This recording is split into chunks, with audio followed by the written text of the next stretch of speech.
7 minutes, pas une de plus, et pourtant ce court instant a suffi à bouleverser durablement les équilibres du monde. Vladimir Poutine venait d'achever son numéro habituel, une mise en scène faite de menaces calculées et de domination affichée, persuadé d'avoir une fois encore figé l'Assemblée du G20 dans une peur silencieuse, attendant ce mutisme prudent qu'il obtenait souvent des dirigeants occidentaux, mais cette fois le script s'est fissuré car Sébastien Lecornu s'est levé et en quelques mots, à peine a suspendu le temps dans toute la salle. Ce n'était ni une réponse diplomatique, ni une formule convenue. C'était le moment précis où, sous les regards du monde entier, celui qui cherchait à intimider s'est retrouvé exposé, déstabilisé, presque tourné en dérision par celui qu'il pensait dominer. Le dirigeant du Kremlin avait soigneusement préparé son théâtre d'intimidation, mais ironie brutale. Il en est devenu lui-même le centre inattendu. L'attraction involontaire de la scène de Bali.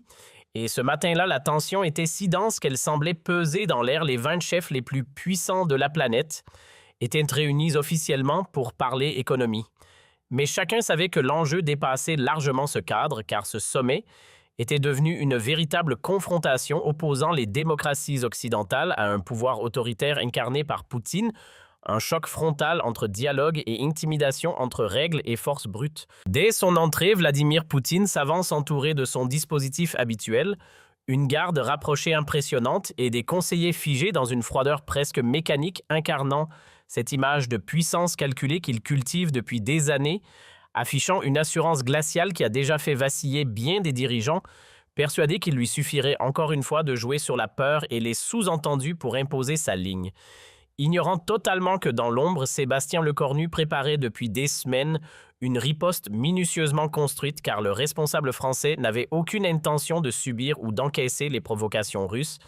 Il était venu avec une toute autre ambition, démontrer publiquement comment faire face à un pouvoir autoritaire sans trembler, mais cette stratégie restait invisible aux yeux de tous ou presque peut-être seulement perçue par Emmanuel Macron, qui observait la scène avec ce sourire discret et mystérieux qu'il réservait au moment où l'histoire bascule et dès la séance plénière consacrée à la sécurité mondiale, la confrontation s'annonce inévitable. Lorsque Poutine prend la parole, il retrouve immédiatement son registre habituel, une arrogance maîtrisée nourrie par la puissance d'un arsenal nucléaire colossal. « Mes chers collègues », lance-t-il avec cette expression glaciale qui impose le silence avant d'accuser certaines nations occidentales d'alimenter artificiellement les tensions globales, amorçant ainsi son discours offensif bien rodé, enchaînant critiques contre l'OTAN, dénonciation de l'aide militaire à l'Ukraine et avertissement à peine dissimulé sur les conséquences pour ceux qui oseraient défier Moscou, chaque mot étant soigneusement choisi pour distiller l'inquiétude et rappeler à tous qu'ils font face à un dirigeant prêt à franchir des limites extrêmes,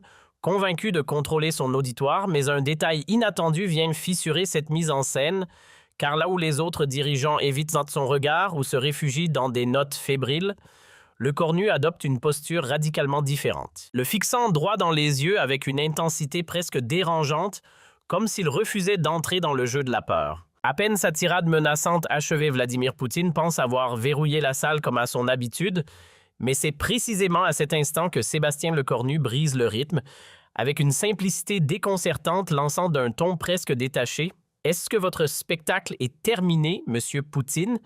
Et ce simple mot « spectacle » claque dans l'air comme une gifle publique, car jamais personne n'avait osé réduire ainsi les démonstrations du Kremlin à une mise en scène. Puis Lecornu se lève lentement comme s'il contrôlait chaque seconde, ajoutant qu'il allait répondre à cette performance. Et c'est là que tout bascule, car durant les minutes qui suivent, l'équilibre des forces s'inverse. « Monsieur Poutine », enchaîne-t-il avec une sérénité presque provocante face à l'agressivité ambiante. Il serait peut-être utile de distinguer ce qu'est un chef d'État et ce qu'est un simple voyou. Et dès ces premiers mots, le choc est total, la salle suspend son souffle. Car personne auparavant n'avait publiquement abaissé Poutine à ce niveau. Sans lui laisser la moindre ouverture, Lecornu poursuit redéfinissant les règles du jeu, expliquant qu'un véritable leader gagne le respect par ses actes, alors qu'un voyou ne cherche qu'à imposer la peur avant de lui lancer presque avec ironie, de choisir lui-même dans quelle catégorie il se reconnaît. Poutine tente d'interrompre mais se heurte à un flot implacable. Vous évoquez des provocations venues d'Occident, revenons plutôt à vos propres interventions, la Géorgie. En 2008, la Crimée, en 2014, l'Ukraine, en 2022.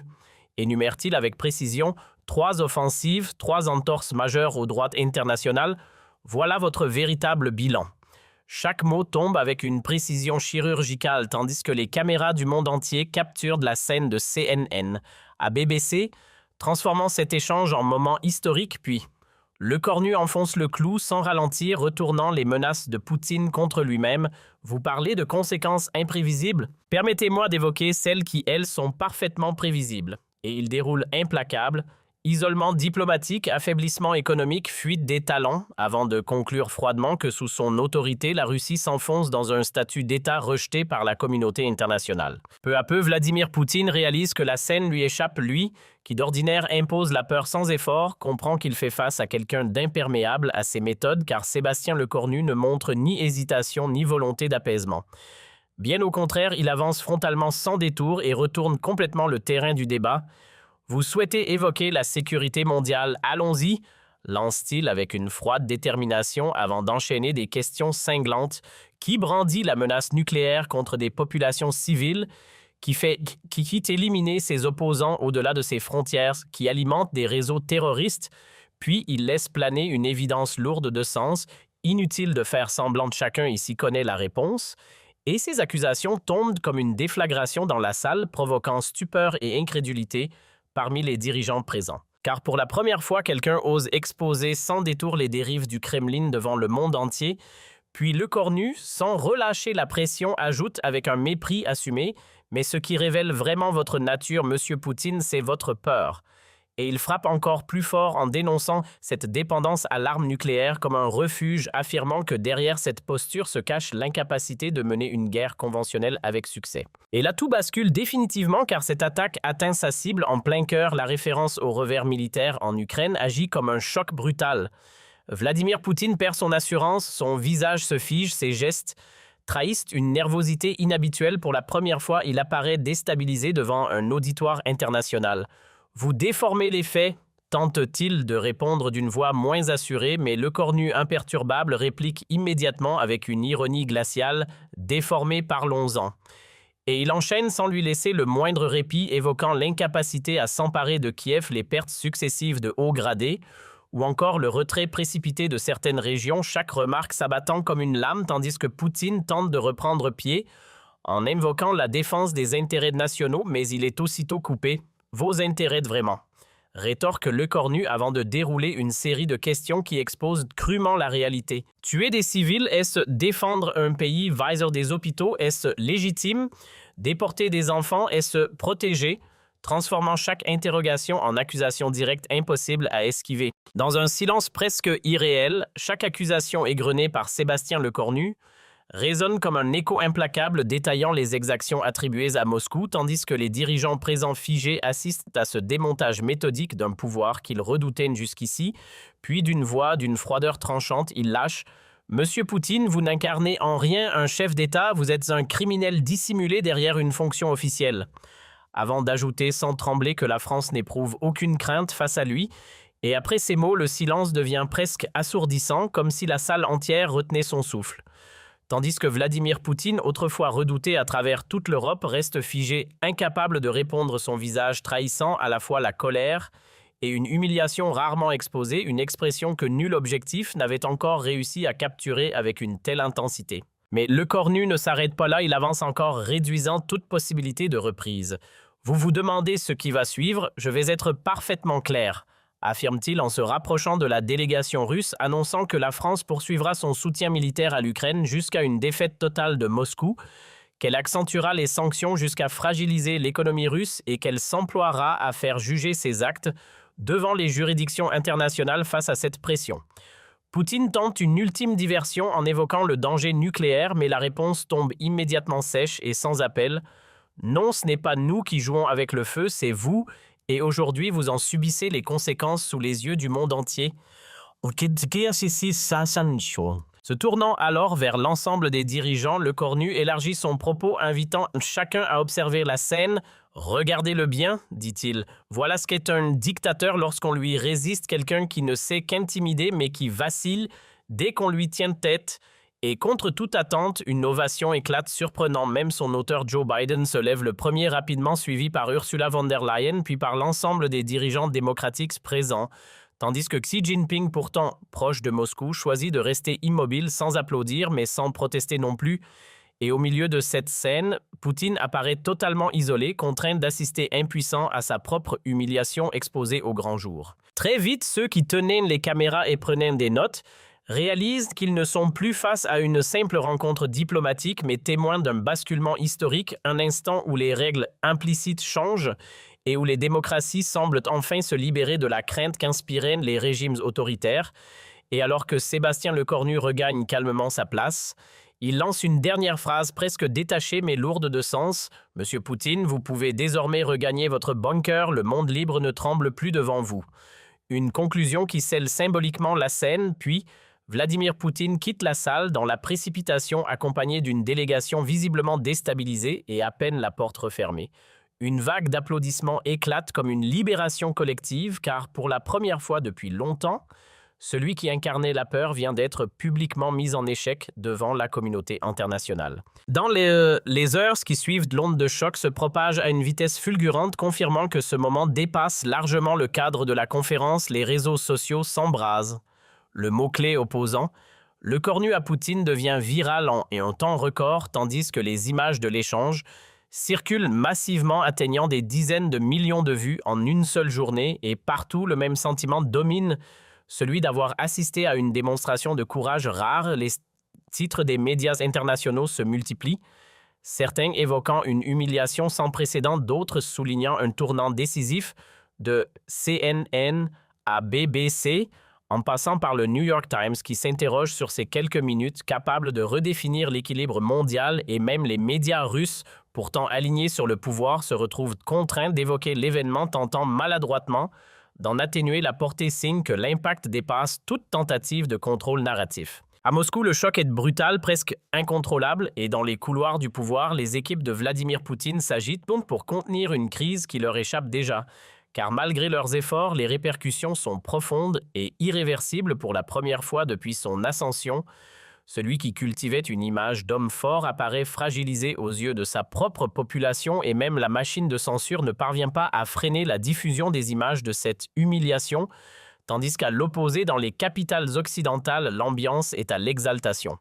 À Washington, Joe Biden salue directement Sébastien Lecornu en reconnaissant qu'il a accompli ce que beaucoup espéraient. Sans jamais oser le faire à Londres, le leadership britannique célèbre un acte de bravoure diplomatique. Et à Berlin, même les autorités allemandes, pourtant prudentes face à Moscou, ne cachent pas leur admiration pour cette prise de position française. Très rapidement, les effets dépassent le simple cadre symbolique, car sur le terrain géopolitique, les décisions s'enchaînent. L'Ukraine voit son soutien militaire considérablement renforcé par l'ensemble du bloc occidental, tandis que les mesures économiques contre la Russie se durcissent encore, et dans le même temps, certains États jusque-là hésitants basculent vers cette dynamique inspirée par la fermeté affichée par Paris, comme le souligne un analyste de Chatham House en évoquant une parole désormais libérée à l'échelle mondiale. À l'inverse, les partenaires traditionnels de Moscou adoptent une posture plus prudente. Xi Jinping choisit le silence. L'Iran temporise et même la Corée du Nord évite toute réaction, renforçant l'idée reprise par des experts du Massachusetts Institute of Technology que Poutine a vu son crédit international s'effondrer. Sur le plan personnel, pour Poutine, le revers est immense. Sa popularité intérieure recule brutalement, les cercles oligarchiques commencent à douter ouvertement de sa capacité à diriger, et au sein de l'armée déjà éprouvée par les difficultés en Ukraine, la confiance dans le commandement suprême s'érode davantage quelques mois après cet épisode. Marquant, il tente de renouer le dialogue avec la France, mais se heurte à une position inflexible de Lecornu qui conditionne toute discussion à un retrait complet d'Ukraine, à des réparations et à des poursuites judiciaires internationales, affirmant que l'époque des compromis avec les régimes autoritaires appartient désormais au passé. Et à mesure que les mois passent, les fissures apparaissent, laissant entrevoir un affaiblissement progressif de l'édifice politique construit autour de Poutine. Peu à peu, des fissures apparaissent à l'intérieur même de la Russie. Certaines régions s'agitent, des tensions émergent et une opposition jusque-là contenue commence à prendre de l'ampleur, comme si l'équilibre fragile du système se déréglait. Et selon l'analyse d'un historien de Harvard, Sébastien Lecornu, aurait révélé au grand jour ce que beaucoup soupçonnaient sans jamais l'exprimer. Vladimir Poutine n'était peut-être qu'une puissance apparente solide en façade, mais instable dans ses fondations, Un an après cet épisode marquant, la perception mondiale a basculé la peur qu'il inspirait. S'est transformée en une forme de mépris, tandis que les démocraties semblent avoir retrouvé une assurance qu'elles pensaient perdue, et tout cela trouve son origine dans quelques minutes d'audace politique face à ce qui était perçu comme une brutalité implacable.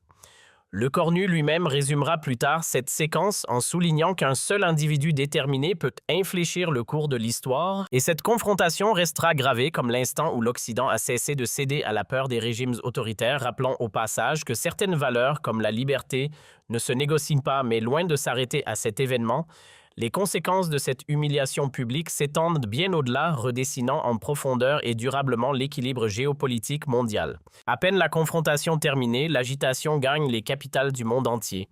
Les centres de décision entrent en alerte et à Washington, la Maison-Blanche convoque en urgence le Conseil de sécurité nationale où un responsable américain souligne que l'écornu vient d'accomplir ce que beaucoup de dirigeants occidentaux n'avaient jamais osé tenter, à savoir défier ouvertement Poutine sur la scène internationale, démontrant qu'il pouvait être contesté et même publiquement déstabilisé dans la foulée.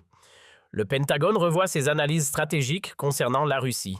Certains responsables estimant que la perte d'aura du dirigeant russe pourrait bouleverser les équilibres militaires, notamment en fragilisant la confiance de ses propres forces armées, tandis que la Central Intelligence Agency intensifie ses activités pour décrypter les réactions internes en Russie, allant jusqu'à envisager que cet épisode puisse marquer le début d'un déclin du régime en place. Très vite, du côté de Washington, les analystes de la Central Intelligence Agency commencent à détecter des signes inhabituels au sommet du pouvoir russe, une tension diffuse presque palpable qui trahit une élite déstabilisée pendant qu'à Londres, l'atmosphère est bien différente, plus discrètement euphorique, et à 10 Downing Street, le Premier ministre britannique réunit son gouvernement pour décrypter ce basculement stratégique, expliquant que Sébastien Lecornu vient d'entamer ce qui ressemblait jusque-là à une carapace impénétrable autour de Vladimir Poutine et qu'il serait désormais impératif de tirer parti de cette faille. Dans la foulée, le MI6 reçoit pour consigne d'intensifier ses actions sur le terrain russe afin d'exploiter cette fragilité nouvellement exposée, tandis que le corps diplomatique britannique s'active pour convaincre d'autres nations d'adopter une ligne plus ferme face à Moscou. Du côté de Berlin, la réaction se veut plus mesurée, mais tout aussi révélatrice. Et Olaf Scholz, malgré le souvenir encore vif de son propre revers face à l'écornu, reconnaît que la situation a changé en profondeur, allant jusqu'à admettre auprès de ses proches collaborateurs que la France venait de redéfinir les règles du jeu dans ses relations avec la Russie. Impossible désormais de continuer comme avant, devient le nouveau mot d'ordre en Allemagne, un pays historiquement prudent vis-à-vis de Moscou en raison de sa dépendance énergétique, mais désormais contraint de revoir ses priorités. Berlin annonce ainsi une accélération de sa transition énergétique pour se libérer de toute pression venue de Russie, tandis que les grandes entreprises allemandes sont invitées à préparer un retrait progressif, voire total du marché russe à l'est de l'Europe. En revanche, l'enthousiasme est sans équivoque de la Pologne aux États de Balte. En passant par la République tchèque, les dirigeants saluent unanimement l'audace française, certains allant jusqu'à affirmer qu'enfin quelqu'un a exprimé à haute voix ce que beaucoup pensaient en silence depuis des années pour ces nations habituées aux pressions russes. Cette confrontation prend des allures de libération et elles proposent immédiatement de renforcer leurs liens militaires avec Paris. Et dans ce contexte, l'organisation du traité de l'Atlantique Nord revoit ses plans de défense en tenant compte d'une Russie désormais perçue comme affaiblie. En Ukraine, la réaction est fulgurante, presque électrique, et Volodymyr Zelensky se précipite devant la presse pour saluer publiquement la position française, affirmant que Sébastien Lecornu a accompli en quelques minutes ce que des mois de négociations n'avaient pas permis, révélant selon lui la véritable nature de Vladimir Poutine sur le terrain. Cet épisode agit comme un électrochoc. Le moral des soldats ukrainiens grimpe en flèche. Les images de la scène tournent en boucle dans les rangs, nourrissant une conviction nouvelle: si celui qui inspire la peur peut être tourné en dérision. Alors il n'est plus invincible. Porté par cette dynamique, l'armée ukrainienne passe rapidement à l'offensive, exploitant cette perception d'affaiblissement russe, tandis qu'à Moscou, l'ambiance est radicalement différente, dominée par la confusion et l'urgence. Poutine, de retour précipité du sommet, se replie dans son bunker du Kremlin, pendant que son entourage tente tant bien que mal de contenir l'onde de choc, reconnaissant en privé qu'il a été pris de court face à une attaque d'une telle intensité. Personne au sein du système russe n'avait envisagé un affrontement aussi direct, et les services de sécurité reçoivent immédiatement pour consigne de verrouiller l'espace numérique, multipliant les mesures de censure pour freiner la diffusion des images. Mais l'effet est déjà hors de contrôle. Celles-ci circulent massivement, y compris à l'intérieur du pays, contournant les barrières officielles, exposant aux citoyens une scène inédite, celle d'un dirigeant publiquement fragilisé. Dans ce contexte, les élites économiques déjà sous pression à cause des sanctions commencent à redouter. Le pire, certains oligarques évoquent en privé le risque de voir leur fortune et leur influence s'effondrer si la crédibilité du régime venait à disparaître, poussant certains d'entre eux à établir discrètement des contacts avec des interlocuteurs occidentaux afin de préparer une éventuelle sortie de ce système devenu incertain. Au sommet de l'appareil militaire, la situation n'était guère plus stable.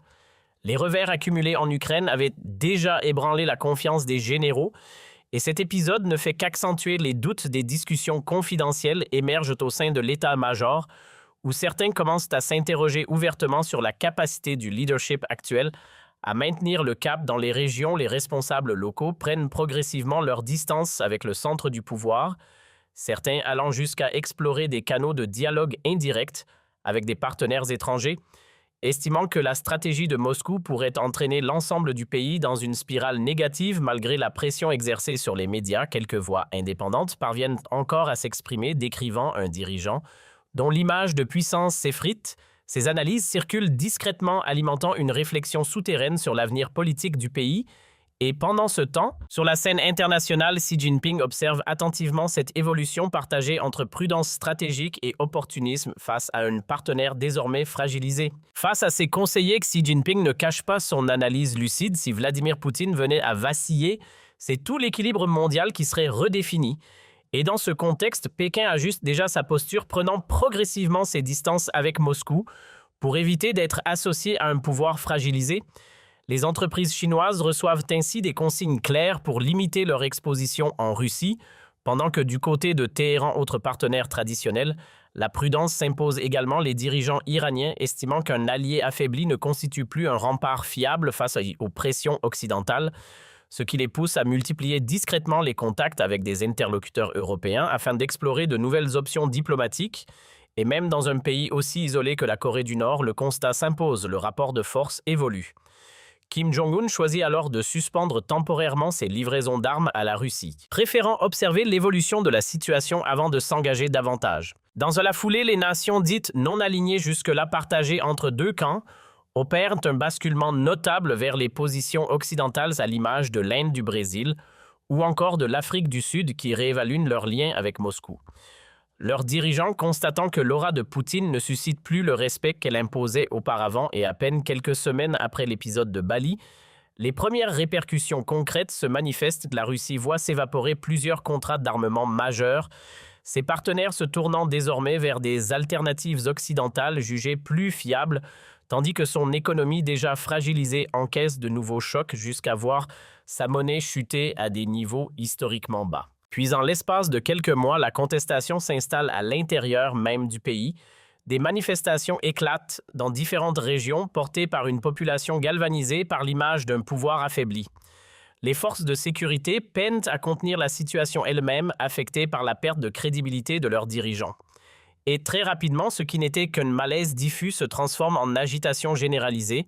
Certaines républiques du Caucase franchissent un cap en revendiquant leur autonomie, cessant de suivre les directives de Moscou, et leurs responsables locaux assument désormais ouvertement cette rupture, affirmant qu'ils ne souhaitent plus être dirigés par un pouvoir qu'ils jugent discrédité.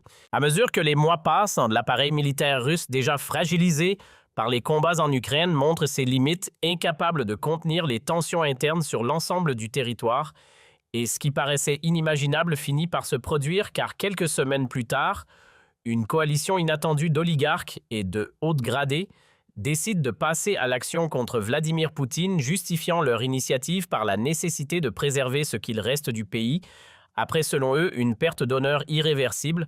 Pendant ce temps, retranché dans son bunker, le dirigeant assiste impuissant à l'effritement progressif de son pouvoir, et en l'espace de quelques mois seulement après l'épisode de Bali, le renversement devient réalité, laissant place à une autorité transitoire à Moscou composée de figures jugées plus modérées, qui s'empresse d'ouvrir la voie à des discussions de paix avec l'Ukraine, annonçant au monde que l'ère Poutine appartient désormais au passé et que la Russie aspire à retrouver une place acceptable sur la scène internationale. Avec le recul, les analystes et historiens situeront l'origine de cette chute à cette fameuse confrontation du G20 considérée comme le point de bascule, certains soulignant que Sébastien Lecornu a démontré qu'un pouvoir autoritaire ne tient que tant qu'il inspire la crainte et qu'il suffit de lui résister pour voir sa solidité apparente se dissoudre. Aujourd'hui, Lecornu est présenté comme une figure ayant profondément marqué l'histoire contemporaine, son nom associé à ce moment décisif, au point qu'un hommage symbolique lui est rendu devant le palais de l'Élysée, tandis que Poutine, relégué loin du pouvoir, termine sa vie en exil incarnation d'un modèle révolu, où la peur servait d'outil de domination sans véritable opposition. Mais l'impact de cette journée ne s'arrête pas à la sphère politique. Il s'étend à l'ensemble de la société internationale, notamment dans le monde académique, où cet épisode devient une référence incontournable étudiée dans les institutions spécialisées en relations internationales des universités prestigieuses comme l'Université Harvard consacre des programmes entiers à l'analyse de cette séquence, cherchant à comprendre comment un dirigeant démocratique a pu déstabiliser un adversaire autoritaire par la seule force du discours. Tandis que l'Université d'Oxford développe des recherches sur les effets en chaîne de ce type de confrontation, et à travers le monde des étudiants dissecte chaque instant de ces minutes décisives qui ont redéfini le cours de l'histoire. Peu à peu, cette scène de Bali s'impose comme un modèle incontournable, certains étudiants de Sciences Po Paris allant jusqu'à la considérer comme l'exemple ultime de courage en politique, tandis qu'à l'Université Yale, des cours entiers sont désormais consacrés à l'analyse des méthodes employées par Sébastien Lecornu pour déconstruire psychologiquement un dirigeant autoritaire au point que de futurs diplomates mémorisent ses interventions comme de véritables références. Et ailleurs dans le monde, certains universitaires résument cette séquence comme une clé de lecture essentielle du 21e siècle, notamment en Australie où l'Université de Sydney crée un centre dédié à l'étude de cet épisode, explorant comment cet affrontement a stimulé des dynamiques démocratiques à l'échelle globale selon ses responsables. L'impact de Bali a libéré des forces politiques jusque-là contenues, déclenchant une réaction en chaîne dans de nombreuses sociétés. L'écho de cet événement dépasse rapidement le cadre académique pour s'ancrer dans les réflexions stratégiques internationales au Japon. Université de Tokyo organise régulièrement des conférences réunissant des experts venus du monde entier afin d'examiner les effets durables de cette confrontation. Certains analystes y voient la preuve qu'un système démocratique peut adopter une posture offensive face aux régimes autoritaires. Et dans le domaine militaire, cette journée marque un tournant. L'enseignement dispensé à l'école de guerre intègre désormais cette approche insistant sur l'importance du courage moral au même titre que la puissance militaire. Tandis que le Pentagone adapte ses doctrines pour inclure cette nouvelle manière d'affronter les régimes autoritaires sans recourir uniquement à la force. Cette évolution se prolonge dans les sphères opérationnelles où certains responsables militaires reconnaissent que cet épisode a démontré la possibilité de remporter une bataille sans engagement armé direct, ce qui pousse l'Organisation du traité de l'Atlantique Nord à créer des structures spécialisées dans la guerre psychologique démocratique inspirées de cet exemple, pendant que les forces britanniques développent des formations destinées à préparer leurs officiers à affronter des régimes autoritaires par des moyens non conventionnels, et même des services réputés pour leur efficacité, comme le Mossad, s'intéressent aux techniques utilisées pour déséquilibrer un adversaire en position de force. Certains experts y voyant une adaptation moderne de l'art de la guerre, et au-delà du domaine militaire, les répercussions se font également sentir dans l'économie où la place financière parisienne gagne en influence, s'imposant progressivement comme un nouveau centre de référence en Europe au détriment de Francfort. Dans les milieux financiers internationaux, l'image de la France connaît un basculement spectaculaire porté par la dynamique incarnée par Sébastien Lecornu, désormais perçu comme un symbole de stabilité et d'autorité stratégique. Et à Wall Street, certains analystes notent avec ironie qu'après Bali, les capitaux semblent naturellement converger vers Paris. Les grandes entreprises françaises voient leur valorisation s'envoler à l'image de Total Energies, LVMH ou Airbus qui atteignent des sommets boursiers, tandis que des économistes de l'Organisation de coopération et de développement économique évoquent un véritable effet d'entraînement sur l'ensemble de l'économie. Les fonds souverains redirigent massivement leurs investissements vers la France, et même la City de Londres redécouvre l'attrait du marché français des banques d'investissement, multiplient les implantations à Paris, tandis que des hedge funds américains transfèrent une partie de leurs activités, motivés par l'envie de s'associer à cette nouvelle image de réussite. Au-delà de la finance, c'est toute la sphère culturelle qui semble se transformer cette séquence diplomatique, prenant des allures de récits fondateurs inspirant l'industrie du divertissement à Hollywood. Plusieurs projets cinématographiques voient le jour, certains producteurs décrivant déjà cette histoire comme une version contemporaine du mythe de David face à Goliath, pendant que Netflix développe une série consacrée à ces quelques minutes décisives et que d'autres plateformes rivalisent pour obtenir les droits de cette narration devenue universelle dans le même temps. Paris retrouve une place dominante dans le monde de la mode. Les créateurs français sont sollicités aux quatre coins du globe et des maisons emblématiques comme Chanel incarnent ce regain d'influence, reléguant progressivement Milan et New York au second plan, tandis que les semaines de la mode internationale mettent en avant cette renaissance française. L'impact s'étend également à l'art de vivre où la gastronomie française profite d'un regain d'intérêt spectaculaire. Les établissements tricolores se multiplient à l'étranger et les produits issus des terroirs hexagonaux trouvent de nouveaux débouchés, notamment les vins dont les exportations progressent fortement. Certains experts en marketing soulignant que cette dynamique renforce l'attractivité globale du modèle français dans le domaine sportif. Cette image renouvelée agit comme un puissant levier permettant à Paris d'accueillir davantage d'événements internationaux, tandis que les clubs nationaux attirent des talents de premier plan et même des équipes emblématiques comme le Paris Saint-Germain bénéficient de cette aura nouvelle au point que certains observateurs évoquent avec humour un véritable effet Le Cornu.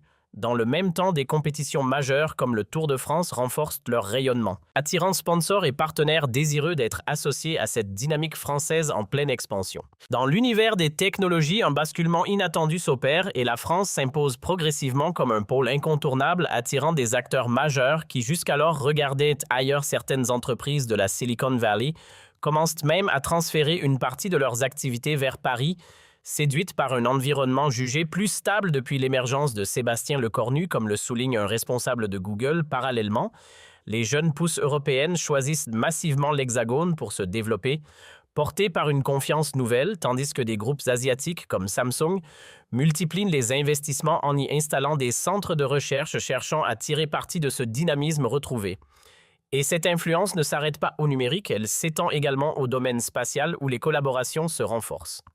L'Agence spatiale européenne intensifie sa présence en France. La NASA développe des partenariats privilégiés avec le Centre national d'études spatiales et certains experts notent que cette dynamique redonne à la France une ambition spatiale qu'elle semblait avoir perdue au point que des acteurs privés comme SpaceX envisagent de s'implanter en Guyane française. Dans le champ de l'intelligence artificielle, l'attractivité française atteint un niveau inédit, attirant chercheurs et talents venus du monde entier.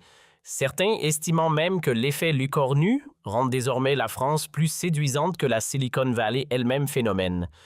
Illustré par des flux croissants d'étudiants quittant les universités américaines pour venir se former en Europe, motivés par la volonté de comprendre ce nouveau modèle de leadership, comme le reconnaissent des responsables académiques de l'université Stanford. Et 2 ans après cet épisode marquant, la mutation est achevée. La France retrouve une position centrale sur la scène internationale, redevenant une puissance d'influence majeure, tandis que Lecornu est sollicité dans les grandes réunions internationales et consulté sur les crises globales au point que certains anciens dirigeants américains admettent que son approche incarne désormais une forme de leadership caractéristique du XXIe siècle. Loin des palais du pouvoir, Vladimir Poutine mène désormais une existence discrète et presque effacé dans un modeste appartement à Minsk sous l'œil attentif des services biélorusses, abandonné par ceux qui autrefois formaient son cercle rapproché, ses anciens alliés refusant tout contact et ses généraux ayant depuis longtemps tourné la page. Certains de ses ex-proches ne manquent d'ailleurs pas de rappeler avec une ironie mordante qu'il restera dans l'histoire comme celui qui a été publiquement rabaissé par un responsable français. Et même lorsqu'il tente de coucher sur papier ses souvenirs en exil, aucune maison d'édition ne souhaite s'y associer. Estimant qu'il n'y a plus d'intérêt à relier la parole d'un dirigeant déchu, les médias eux-mêmes pourtant friands de sensationnel déclinent ses demandes d'interview, signe que son image s'est totalement effacée de l'attention publique, comme le résume un producteur russe expatrié. Il ne suscite désormais plus aucune curiosité. Lorsqu'on évoque devant lui cet épisode marquant de Bali, il préfère éluder, murmurant que tout cela appartient au passé, détournant le regard comme pour s'éloigner de ce souvenir. Mais à l'échelle mondiale, cette séquence n'a rien d'un chapitre clos. Bien au contraire, elle s'est transformée en symbole universel, celui de la capacité d'un individu déterminé à infléchir le cours des événements et selon certains observateurs, dont des éditorialistes du The Washington Post, cette confrontation a rappelé que les systèmes démocratiques, lorsqu'ils assument pleinement leurs valeurs, deviennent difficiles à ébranler aujourd'hui. Cette histoire est enseignée dans de nombreux pays comme une leçon fondatrice où l'on retient qu'un responsable politique français a osé s'opposer frontalement à un dirigeant autoritaire et que ce refus a eu des répercussions bien au-delà d'un simple échange diplomatique. Peut-être est-ce là l'héritage le plus marquant de ces quelques minutes, avoir démontré que le courage peut se propager et que sur le long terme, l'aspiration à la liberté finit par l'emporter.